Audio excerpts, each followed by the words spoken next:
আমাদের নবীজি পৃথিবীতে যে আগমনটা হইছে, সেই নবীজি আগমন হইছে কোনো নির্বাচনের জন্য না, কোনো রাজনীতির জন্য না।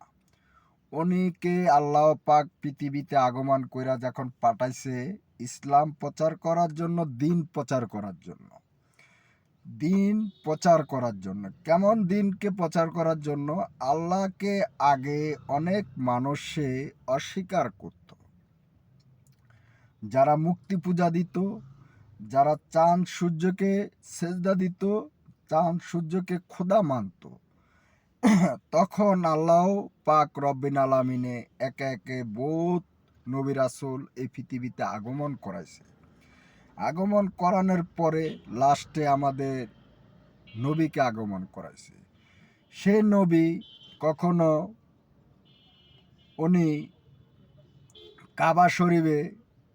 কাবা শরীফের মিম্বারে বসে উনি কখনো রাজনীতির স্লোগান দেন নাই, উনি কোনো মার্কার স্লোগান দেন নাই, উনি কোনো দিন বলেন নাই উনি যে আপনার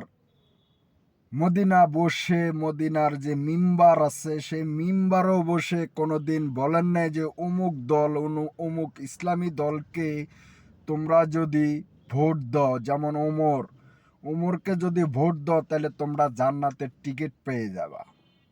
ওটা উনি কোনো দিন মসজিদের মিম্বারে বসে, মদিনার মিম্বারে বসে উনি স্লোগান দেন নাই, আর এরকম ধরনের কোনো কথাও উনি বলেন নাই। উনি যা বলেছে, উনি ওনার উনি হলো আমাদের নবী, আমরা হলাম ওনার উম্মত হিসাবে উনি আমাদেরকে যেটা শিক্ষা দিয়েছে, আল্লাহকে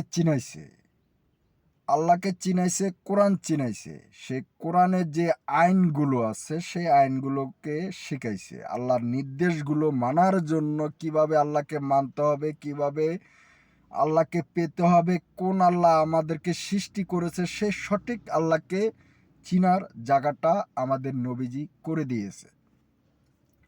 তো এখন আমাদের নবীজি যে আমাদেরকে অরিজিনাল চিনার জায়গা করে দিয়েছে, আগে নবীর আমলে যারা নবীর যে আমলটা ছিল সে আমলে কিছু আদম যাত্রা আল্লাহকে অস্বীকার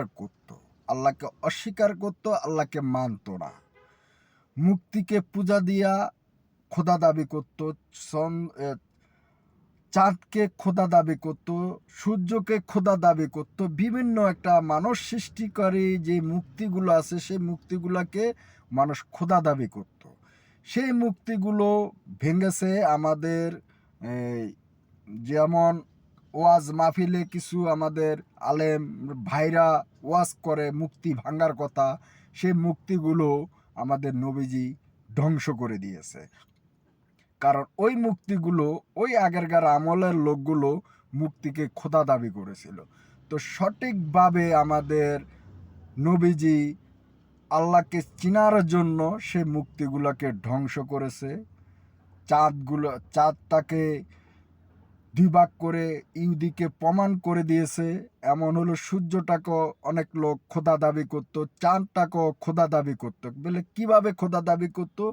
যেমন এই যে ধরেন সকাল 6টা 6:30 বাজে সূর্যটার উঠছে, এখন বিকাল 3টা 3:30 বাজে সূর্য ডুবে যাওয়ার একটা ব্যবস্থা হয়ে গেছে। তো সূর্যটা চলে, মানে গাড়ি যেমন চলে সূর্যটাও তেমন চলে।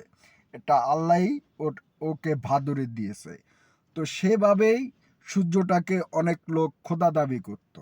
যেমন চাঁদটা রাতের অন্ধকারে পৃথিবীটাকে আলো দিয়ে রাখত, তখন ওই চাঁদটাকেও অনেক লোক খোদা দাবি করত। যেমন আমরা মাটির মুক্তি, সে মাটির মুক্তি আমরা নিজেরাই বানায়া সে মুক্তিকে খোদা দাবি করত। ওই মুক্তির কাছে মানুষের সাহায্য সহযোগিতা চাইতো। এখন আমি তো আল্লাহর কাছে সাহায্য সহযোগিতা চাই। আমি যদি আমার একটা অসুখ অসুখে থাকি, আল্লাহর কাছে আমি বলি যে আল্লাহ তুমি আমার রোগটা ভালো করে দাও। তো আমার উপর আল্লাহ সৃষ্টিকর্তার কাছে চাইলে সৃষ্টিকর্তা আমাকে রোগটা ভালো করে দেয়, আমার ইনকামের রাস্তাও সৃষ্টিকর্তা করে দেয়। এমন উনি আমার যে খাওয়ানোর যে ব্যবস্থা সব কিছুই সৃষ্টিকর্তা করে। তো একটা মুক্তির কাছে যদি আমি এক পেলা দুধ চাই, সে মুক্তি আমাকে এক পেলা দুধ দিতে পারবে না। একটা আপেল তৈরি করে সে মুক্তি দিতে পারবে না।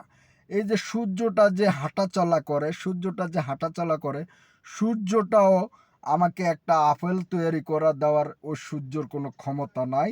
সূর্যর একটা ক্ষমতা আছে, এই পৃথিবীটারে একটা তাপমাত্রা দেওয়া, মানুষের জামা কাপড় শুকাইতে দিই আমরা সূর্য রোদের ভিতরে। কিন্তু এটা হলো পৃথিবীটাকে, অন্ধকার পৃথিবীটাকে আলো দেওয়ার মানে একটি লাইট, হ্যাজাক লাইট জ্বালায়া রাখছে কে? আল্লাহ। তো এই হ্যাজাক লাইটের গরমটা, তাপমাত্রা আমরা বান্দারা কিন্তু সইতে পারি না। সেই আল্লাহই কিন্তু এই সূর্যটাকে একটা ক্ষমতা দিছে, একটা ক্ষমতা, যে পুরা পৃথিবীটাকে একটা লাইট দিয়ে জ্বালায়া যখন আলো দিয়ে রাখে, দিনের আলো করে রাখে। হ্যাঁ, কার জন্য করেছে? আমাদের বান্দার জন্যই আল্লাহ পাক ওই সূর্যটাকে সৃষ্টি করেছে। তো এমনি কিন্তু ওই সূর্যটাকে আল্লাহ পাক যেভাবে কর্ম দিছে, যেভাবে চলাচলের রাস্তা দিয়েছে, সেইভাবেই কিন্তু সূর্যটা নির্দেশভাবে, আল্লাহর নির্দেশভাবে চলতে থাকে। কিন্তু এখন ওই সূর্যটাকে যদি আমি আল্লাহকে বাদ দিয়া না জবাইলা, আল্লাহকে বাদ দিয়া আমি কথা বুঝাইলাম, আল্লাহকে বাদ দিয়া যদি আমি সূর্যটাকে খোদা দাবি করি, তাহলে ওই সূর্য আমার রোগটাও ভালো করে দিতে পারবে না, ওই সূর্য আমার খাওয়ানো করে দিতে পারবে না, ও সূর্য আমাকে একটা আপেলও তৈরি করে দিতে পারবে না। তো ওই সূর্যটাকে যে ব্যক্তি সৃষ্টি করেছে, সেই ব্যক্তিটাও আমাকে সৃষ্টি করেছে। সে ব্যক্তি কারণেই আপনার ফল ফুরুত, খাদ্য সব কিছু সম্ভব। মাছ থেকে, গরু থেকে, ফসল থেকে সব কিছু ওই সৃষ্টিকর্তাই সম্ভব। যে সৃষ্টিকর্তা আমাকে সৃষ্টি করেছে, যে সৃষ্টিকর্তা সূর্যটাকে সৃষ্টি করেছে, ওনার পক্ষেই সম্ভব, আর নইলে কারো পক্ষে সম্ভব না। তো ওইভাবেই আমাদের নবী রাসূল যখন পৃথিবীতে আগমন হয়েছে, দেখে যাচ্ছে যে কিছু কাফের মুনাফিকরা মাটিকে খোদা দাবি করে, সূর্যকে খোদা দাবি করে, চাঁদকে খোদা দাবি করে। তখন উনি মক্কা থেকে শুরু করে মদিনা পর্যন্ত এই ডিগলা দিয়েছে যে আমি যাকে সেজদা দিই তোমরা সেজদা দাও, আমি যাকে সেজদা দিই তোমরা তাকে সেজদা দাও। এই মুক্তি খোদা না, এই চন্দ্র সূর্য কিছুই খোদা না, তোমরা ভুল ডিসিশনে আসো। তখন ভুল ডিসিশনের জায়গাটা চিনে দিছে কে? একমাত্র আমাদের নবীজি চিনায় দিছে। তাহলে নবীজি চিনাইয়া দেওয়ার কারণে আজ আমরা কিছু আদম যাত্রা সঠিক রাস্তাতে যে আল্লাহকে পাইছে, যে আল্লাহ সৃষ্টিকর্তা তাকে টোগাইয়া পাইছে। কার মাধ্যমে? নবীর মাধ্যমে আল্লাহকে টোগাইয়া পাইছে। সঠিক আল্লাহর আবাদত করার নির্দেশগুলো আমাদের নবীজি শিখাইয়া গেছে। তাইলে সেই নবী কখনো আপনার মক্কাতে বসে, এমন মদিনার মিম্বারে বসে কোনো রাজনীতির স্লোগান দেন নাই, কোনো ভোট নীতির স্লোগান দেন নাই, কোনো রাষ্ট্রীয়ভাবে চালানোর জন্য উনি স্লোগান দেন নাই। উনি অল পৃথিবীর জন্য, শুধু আপনার সৌদির জন্য আল্লাহ পাক নবীকে সৃষ্টি করেন নাই। আল্লাহ পাক এই 18,000 মাকরুমের জন্য নবী সৃষ্টি করেছে, অল পৃথিবীর জন্য নবীকে সৃষ্টি করেছে। তাইলে আজ যখন সৌদির বাদশাহ সৌদিকে চালায়, তাহলে সৌদির বাদশাহ যে সৌদিকে চালায়, শুধু সৌদির যারা বসবাস করে ওই সরকারের নির্দেশ শুনবে। আমি বাঙালি, আমি কিন্তু তার নির্দেশ শুনবো না। ওই রাষ্ট্রতে যদি আমি কোনো কর্মের জন্য যাই, তাহলে ওই সৌদির সরকারের নিয়ম কারণে আমার চলতে হবে। আর এখন বর্তমান আমার বাংলাদেশে যে সরকারের নিয়ম কারণ আছে, সেই সরকারের নিয়ম কারণে আমি বাংলাদেশে চলবো। কিন্তু সৌদি সরকার যদি সৌদিতে বৈশা বাংলাদেশ চালায়, তাহলে আমি বাংলাদেশে মানব না, কারণ আমি বাংলার নাগরিক। আমি সৌদি সরকারের আদেশ কখনো মানব না। কিন্তু হ্যাঁ, নবী রাসূল যদি সৌদিতে বসে, এমন সৌদিতে নবী রাসূল বসে যদি মদিনায় বসে যদি ডিগলার পুরা বিশ্বকে দেয়, অবশ্যই নবীর কথা কোনো মুসলমান জাতি ভাই ফালাবে না, কারণ নবীর কথা পুরা বিশ্বর মুসলমান মানতে রাজি।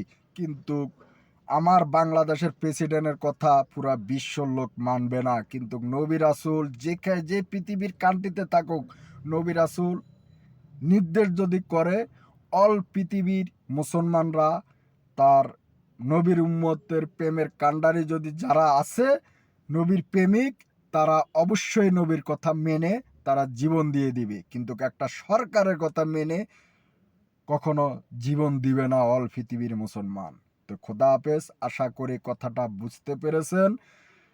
আমার চ্যানেলের ইউটিউব চ্যানেলে আপনারা জড়িত থাকবেন, এমন শেয়ার করে দিবেন। আমার ফেসবুক পেজটা আপনারা ফলো করবেন, শেয়ার করে দিবেন, একটি লাইক দিবেন, আপনাদের মতামতটা জানাবেন। খোদা হাফেজ। বাদ বাকি আমি আরও কথা নিয়ে আসবো, আরও নতুন করে ভিডিও করে নিয়ে আসবো। খোদা হাফেজ।